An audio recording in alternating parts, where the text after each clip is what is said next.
now we'll move for our next session with Gopalan sir from the Valley School.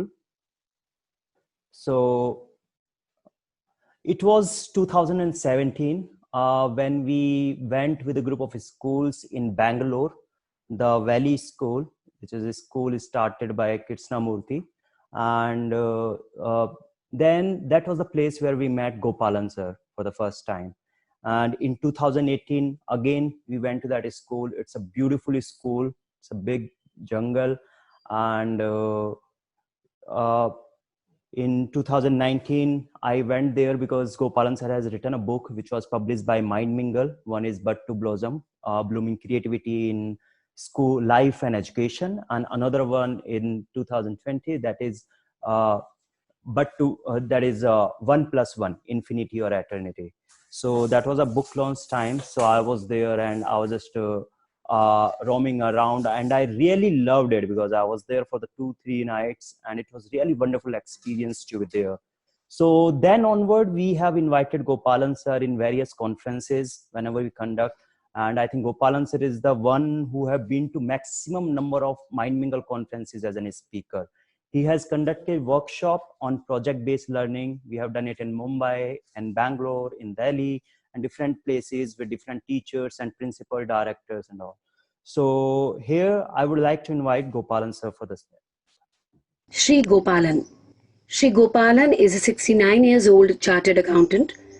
Having come into contact with Jiddu Krishnamurti in 1980, he has been an educator with schools of Krishnamurti Foundation since 1983. Mind Mingle has published 2 books written by Gopalan, bringing out Krishnamurti's vision of education. Bud to Blossom, Blooming Creativity in Life and Education in 2019, and 1+1, Infinity or Eternity in 2020.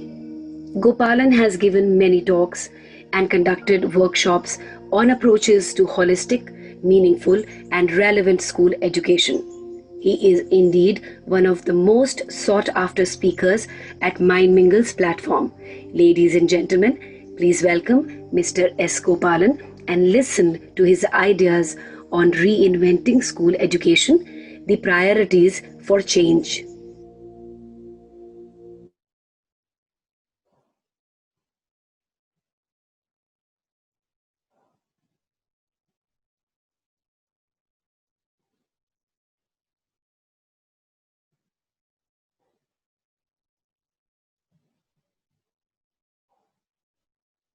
Gopalan sir, voice is not audible. Yeah. Yes, now it is. Yeah. So good afternoon all. Very happy to be able to talk and share my thoughts. I'm the 15th speaker out of 16. And this is a challenge. It's also an advantage. The advantage is that I have listened to 12 others till yesterday and 2 more today. And there are a lot of gems that you pick up in listening to this variety of speakers. The disadvantage is that many of the things which I had planned to say have already been said by people before me, and I can't possibly repeat them. That would be a bore. So every day, at the end of the day, I've been revising what I have wanted to present. And so today I'm going to present to you version 4 of my preparation. Let me see if I can add to something which has not been raised so far in the last 3.5 days. Yesterday, Shivani ji explained the meaning of safalta, success. And that was a tremendous definition, that safalta is giving, not receiving. Today, I would like to start with another word from Sanskrit and Indian languages. And this is the word Maya. Maya is illusion. Illusion is whatever is false is assumed to be real. So, you know, in English, the teacher is called a teacher. Nowadays, we say educator. But essentially, the teacher is one who provides information. In Sanskrit, There are 6 words for a teacher. An adhyapak is one who provides information. An upadhyay is one who leads you to knowledge. Now, what is the difference between information and knowledge? Information is just data. When that data is used to experience and the result of that experience is recorded or expressed, that is knowledge. An acharya is one who gives skills. A pandit who is somebody who can provide you insight. A drishta is a visionary, and a guru is one who can awaken the wisdom in you. Now, these are not 6 different people. They are 6 qualities in the same person. So a teacher is expected to have all these 6 qualities and not just be a conveyor of information. Another point to note is that only the first point, giving information, can be done by instruction. All the other points can only be received by the student by actual experience. So the teacher is only a facilitator and somebody who points the direction. He is not on a pedestal anymore. The National Education Policy 2020 is a revolutionary policy which has completely turned the direction, the vision of education from a government point of view. For the first time, we are hearing multidisciplinary approach, a multi-language approach, a multi-culture approach. But one of the things which hasn't been covered in the policy and probably cannot is, what about a multi-dimension approach? A human being is the inner, is also the outer, as Shivani ji pointed out yesterday. Both have to be addressed in education. And that is what is missing in today's education. So holistic education includes all dimensions of the human being. So who is the human being? Now we know that the human being is the body and mind, but both the body and the mind are inanimate in themselves. They get their energy from the energy of the universe, and they always function within that boundary of the energy of the universe. So there isn't one moment when the energy of the universe is absent from us. As Dr. Chatterjee pointed out on the first day in the story of the mouse and the elephant, that little intellect sitting up there decides that it is running the show. The moment the intellect forgets that there is an energy behind is the beginning of illusion. So, both today we are worried about this pandemic, but do we see that both the human and the virus are sustained by the same energy of the universe? Can one be destroyed and thrown out? Thrown out where? Out of the universe? So this has been one of the approaches of education for the last 200 years. Let me give you an example of malaria. Ronald Ross discovered in 1897 that the Anopheles mosquito is the carrier of the malaria parasite. And what has been the response of our entire education system?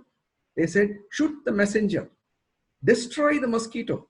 So first they tried with DDT until they found that DDT was more harmful to the human beings itself. Today we are trying to make genetic modifications so that mosquitoes cannot rebreed.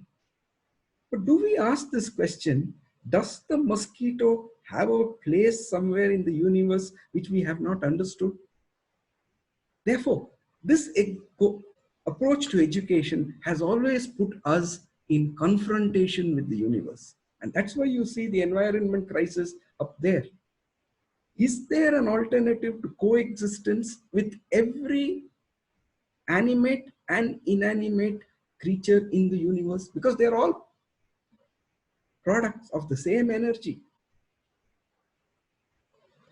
So as Shivani ji pointed out again yesterday, fear, stress, insecurity, this has become accepted as normal. So we have a system today in school and in society, which is like a spinning top. So long as you're spinning, you're stable. If you slow, you wobble. If you stop, you fall. So you cannot afford to slow down. You cannot afford to ever stop. Therefore, What are the illusions that have fostered this education system? If we understand the illusion, the Maya, then we could ask, what can dissolve this Maya? The first illusion,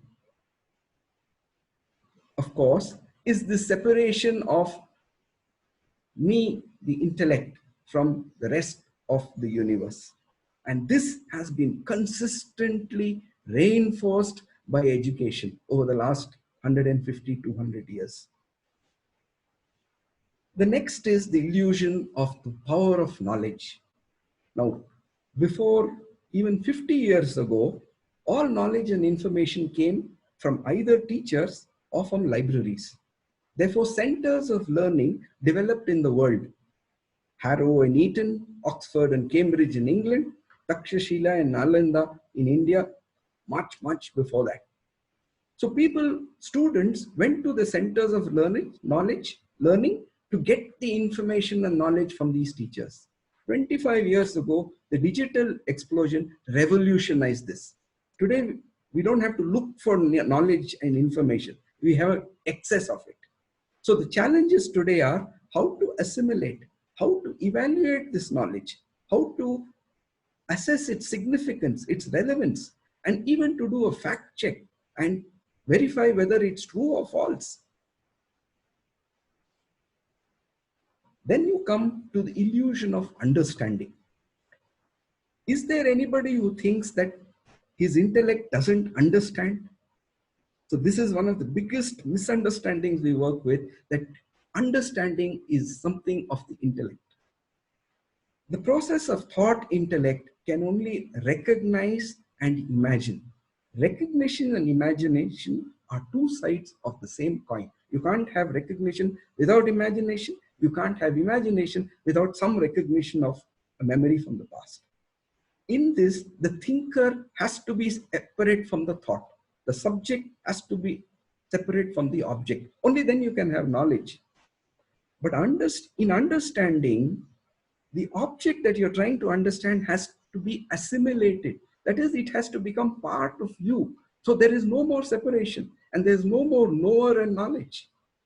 So understanding is not of the intellect. Understanding can only be of that energy which gives rise to the intellect.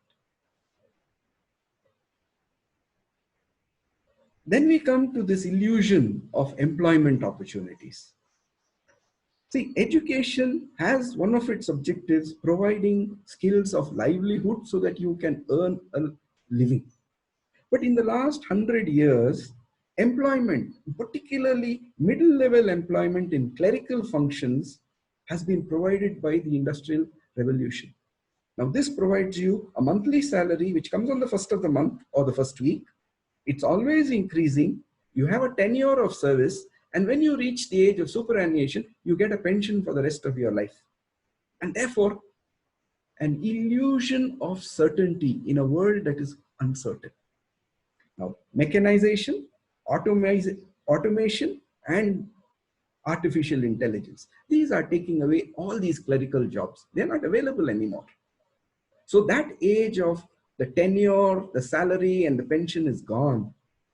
The livelihoods of the future are only in self-employment. And in self-employment, where somebody needs a job to be done, they outsource it. And the contract is given to the lowest bidder and the highest performer.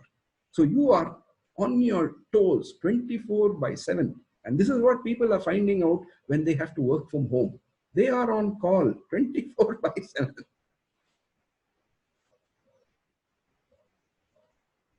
The life expectancy of human beings over the last 100 years has continuously increased, partly because of improved standards of living, more availability of food, better hygiene, medication, etc., etc., etc. This has given an illusion that human beings control their future. And that has a big slap in the face that we have got is this pandemic. One invisible virus has put a full stop to our world. But even there, we don't learn. Our response is instant. Can we get the vaccine? When is the vaccine coming? The vaccine has to come and kill this virus. So it's still an attitude of confrontation. We haven't learned anything from the lesson of the past. Then comes the illusion of the frog in the well.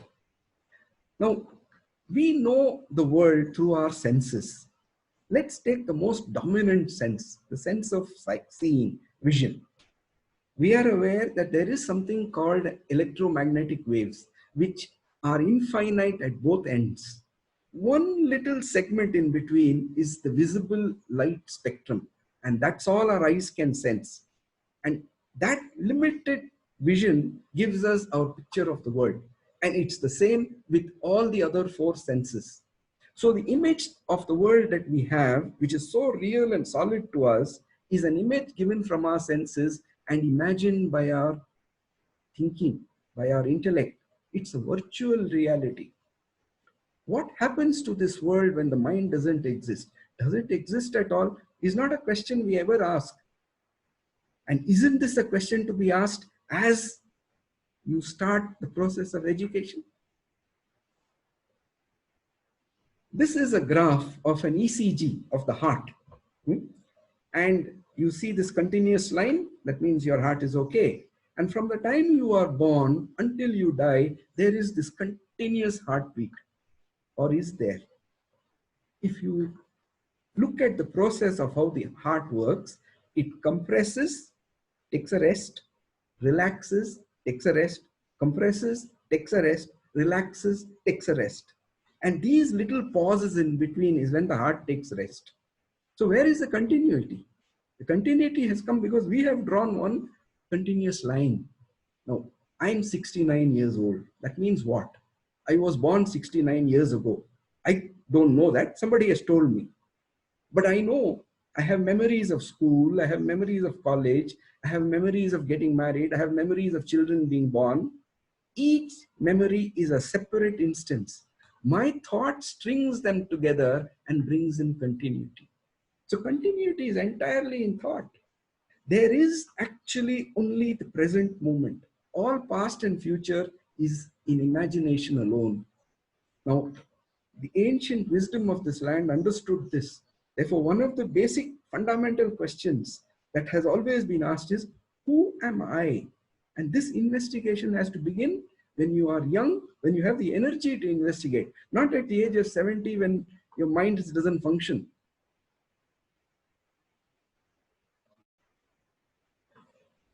Then there is the illusion that death is at the end of life.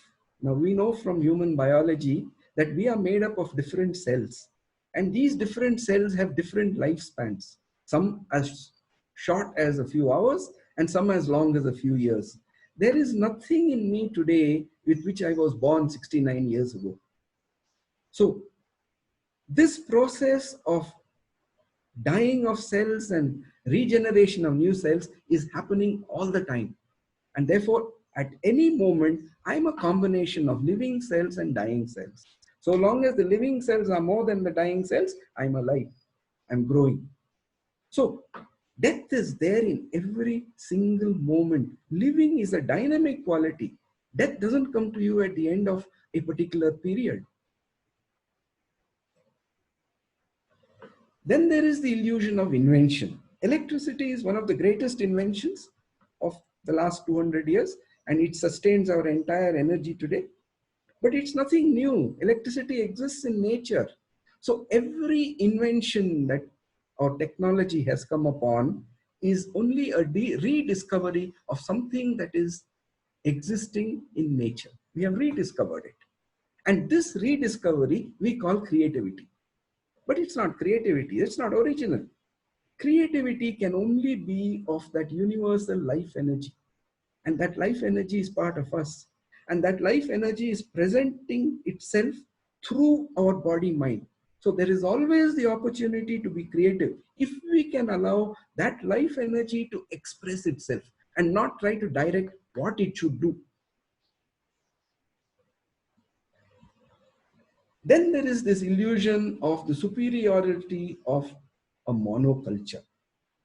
And you see this particularly in India and in this craze for English medium schools. See, there is no dispute that English is the language of communication internationally. There is no dispute that it is the sole language used in maritime and airline communication. There is no dispute that it has the greatest access to technology. There is no dispute about any of this. But does it mean that it's the only culture which is of value and everything else has no value? Every language is the outcome of the culture and heritage from which it has come. Maya illusion has been investigated for thousands of years in India. Not just in Sanskrit, every Indian language has imbibed this inquiry through the Sanskrit and other languages. And it is reflected in day-to-day colloquial expressions, which go down to the deepest inquiry. The literature and scriptures of these languages reflect this. But all this has been effectively kept out of education. We have a second language and a third language out in the corner there. And we are losing out on even being able to speak our language. I know this because I'm a victim of one of these, the same system. I can speak English, I can read English, but my understanding of Indian languages is only at the level of reading a bus board. But translations are still available. So I still have access and I can get back to this heritage. And as the understanding of the meaning of teacher shows, there's a far greater understanding of these depths which that monoculture doesn't have. So why can't we investigate every culture, take its best and discard the rest? Why put one particular culture on a pedestal and negate the rest without any inquiry? And this comes to the question, how do you dissolve this illusion? How do you keep knowledge in its place? Now, this is a pet subject which I've been talking about again and again and again.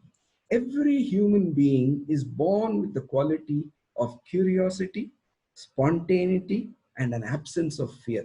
Just look at the eyes of a 6-month or a 1-year-old child.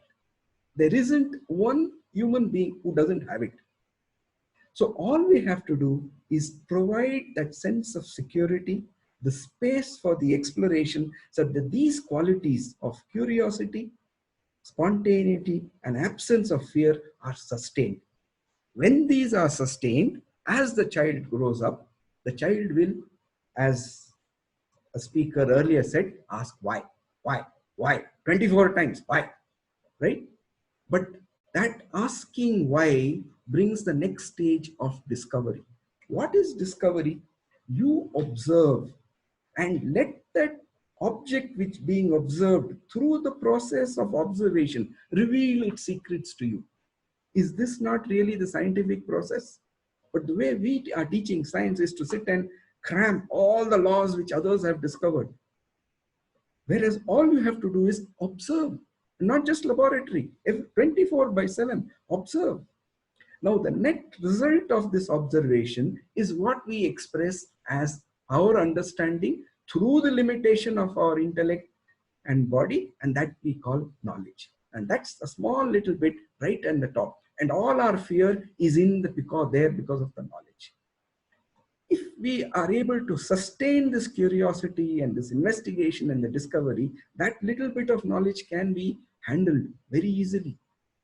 That knowledge is like the skin of our body. It's dead. That skin has inside it a living fire. And it's the fire which has to be nurtured. But can this be done if the teacher himself is not asking these questions? And that comes to the student. Who is the student? A student is not one single entity. There's the physical side to him, there's the emotional side to him, there's the intellectual aspect to him, there's the artistic aspect to him, there's the social aspect to him. But at the core of the student is that life energy of the universe. And it is that energy which is expressing itself through the physical, through the emotional, through the intellectual, through the artistic, through the social. So to say that a 10-year-old should have this development without looking at these individual capabilities, the individual flowering, how does it make sense? So can one size ever fit all? impossible. And therefore, it makes sense that allow life energy to express itself. Follow the child. Let him discover what his vocation is. And you had an example of that just 2 speakers ago when Aryan Mishra, who coming through our municipal school system, was able to follow his passion. That's an extraordinarily rare opportunity. The schools with the most facilities don't allow this to happen. So it happened to him in spite of everything else. But can we facilitate this process? In mythology, they talk of something called the Ashwamedha Yaga. In the Ashwamedha Yaga, a white horse is set free, it can run wherever it wants, and the king and his armies follow that. And whichever land that white horse gets onto, the Raja claims it as his own. Can the child have that freedom of that horse to go wherever he wants? Now, this kind of a childhood with no stress, no pressure, allowing that energy to come out gives him a happy childhood. When else can a child get a happy childhood? Now we come, of course, the adult has this question, what about assessment and evaluation? The only assessment and evaluation we know is through marks, because that can be measured. That's very easy. How do you measure this subjective development of a child? Actually, it's very simple. There's only one question you have to ask. Is the child blooming? And that's it. So this evaluation would not be an evaluation by the educator, the teacher, or the parent. It would be a self-evaluation by the child. And you only have to ask that child one question. Did you enjoy your activity today? Why? If you didn't enjoy, why not? And use that feedback to correct the course so that every moment of his childhood is a moment of joy.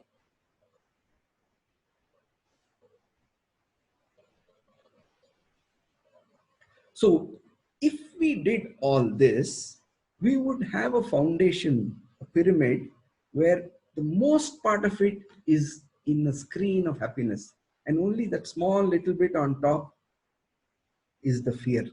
Now this pyramid can never topple. Whatever be the challenge that comes, when the first quarter of your life has been, you have experienced happiness, then you get your priorities right. Then you have the discrimination to take the right decision. You don't always jump to a corporate job because you know that it gives you a lot of money. It also has a cost to pay. And you can decide for yourself which way you want to go. Because then for you, that experiencing happiness becomes a priority, which you are not willing to let go, whatever be the cost. Now, human beings can feel and think. Feeling comes from the heart, from that energy of the universe. It's the flame. Thinking comes from the intellect, and the intellect is the wick and the oil. Now, the combination of these two, the wick and the oil and the feeling, together gives you a flame. You can't have it without both, but you can have the wick and oil and no flame. So can we keep this flame alive?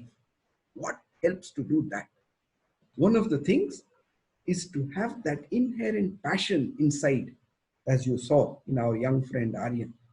A passion to do something. That passion, that fire, every human being is born with that fire. You don't give that fire from outside. All you do is sustain that fire in the direction where it's meant to grow. But ultimately, that fire is sustained only when you ask this question, what is beyond the intellect? Because this intellect is the brake that's keeping me tied down. What is beyond that intellect? Now, these questions we have labeled as moral science, philosophy, religion, spirituality, but can they be excluded from education as we have done today? Don't these questions need to be an intrinsic part of education? And can they be an intrinsic part of education if they are not intrinsic part of education for the teacher as well? Therefore, you need to have a teacher in whom this question is very, very living. Then only it's going to be a living question for when the student, that's the only thing the teacher can give the student. So all this hype that is going on about the teacher being replaced by internet system, which will provide all what the teacher gives, that is true as far as information is concerned. Information will be provided by the digital technology in ways which the teacher couldn't have done. But all the other 5 qualities that only the teacher will be able to give, and no system will ever replace the teacher there. But it's up to the teacher to get himself ready at that level. And that's a lifelong journey for the teacher as well. Now, you have heard project-based learning over the Lasse, and before that, Takaharu Tezuka also said that in the middle school, they were talking of project-based learning. Project-based learning is a great way of doing all the things that we have talked about here, but there are projects and there are projects. You can take up a project, go to the Google, search, put all the information together, laser print it, spiral bind, laminate, and say, here's my project done. That's one kind of a project. But don't you see that this young person should move away from this computer and interact with the world outside? And there are 4 activities with which a student can always interact with the outside world. The first is project, what Aryan started with. The Gregorian calendar is universal today, but every local culture has a local calendar, and that calendar is based on the rising and setting of the sun and the rising and setting of the moon and the phase of the moon. Every festival is linked to that. The entire language is linked to that. When you say Rama Navami, Navami is the 9th day after either the new moon or the full moon. No, we are losing touch with all this. It's so simple to bring these together, and the student make his own calendar with showing when the moon will, what will be the phase of the moon each day. Through this, practically 90% of the topics in a school up to class 10 can be covered. The mathematics involved, you heard Aryan talking of so many trillion kilometers. Now bring that to powers of 10. You can bring in all the mathematics that a high school student wants. That gives you the opening to seasons. And to that, you come to, next you come to weather and climate. It's so simple to have a weather measuring station at home. You need a maximum minimum thermometer, a wet and dry bulb thermometer, and a piece of cloth to find out the direction of the wind. If it's possible, have a barometer. That's all you need. You can record your local weather, build up the data, look at patterns, and from that, go to understanding weather and climate the world over. From weather and climate, you can come down to understanding plants, their seasonality, seasonal plants, which is a winter vegetable, which is a summer vegetable, why, and that brings you to food. We are what we eat. So food, health, the human biology, all that gets integrated. So these 4 take you to any number of projects that you want. You can create an infinite variety, and they all take you away from this computer. That doesn't mean you don't go to the computer. When you have to get the information, of course you have to come to the computer, go to Google and search. But you do it outside, and to the extent your facilities allow, do it actually hands-on if you are able to have the resources. So from the separate human being, can we move towards the idea, understanding of an indivisible human being? So that would mean an academic program or a school program, which is an individualized study program, even if you have students in a group. Each child is a separate human being, and the program has to be for him at his pace. Can the itinerary of that program be driven by the student, his interest, where his life energy is expressing itself?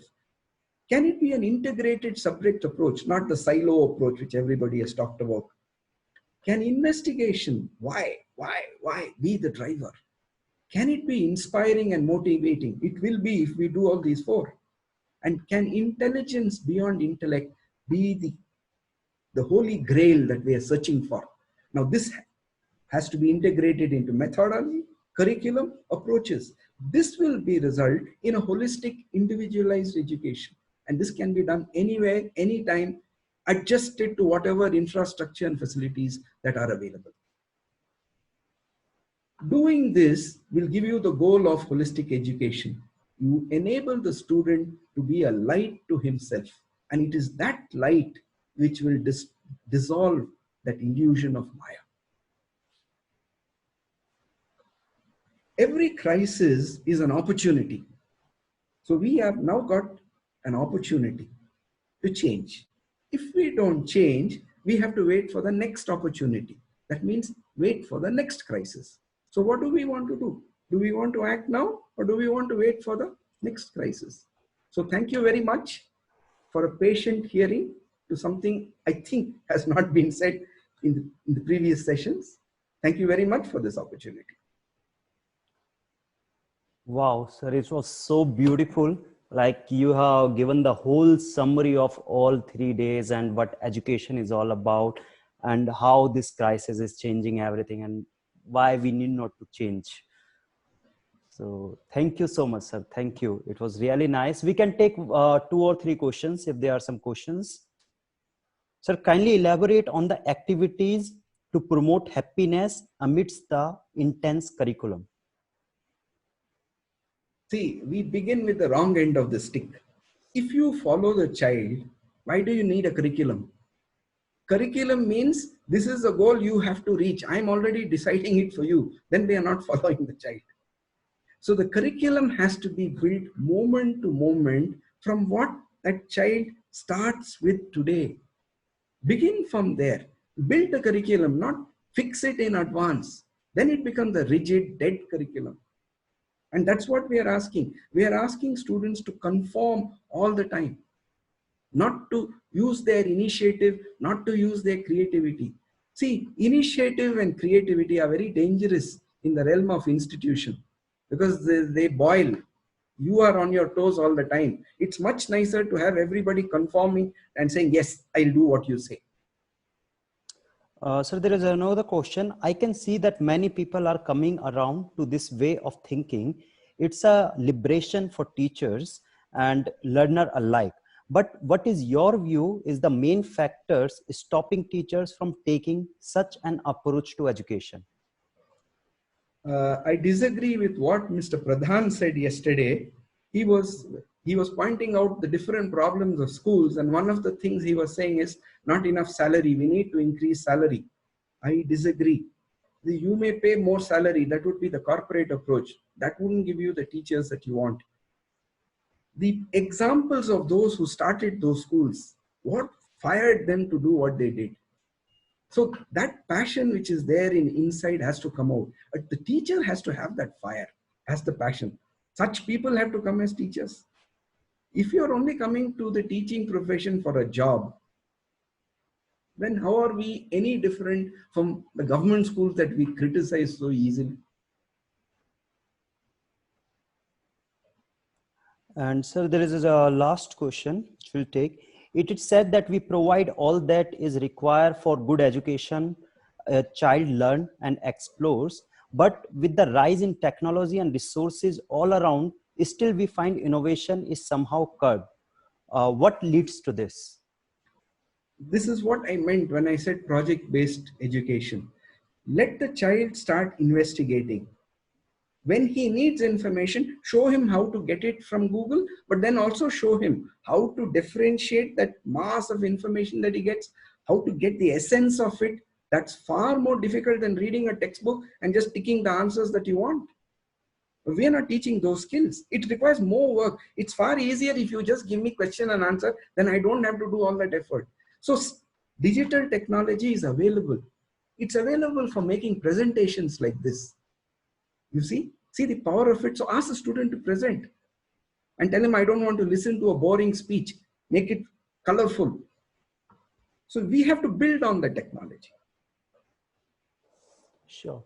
Thank you, sir. Thank you for such a thought-provoking session. Thank you so much.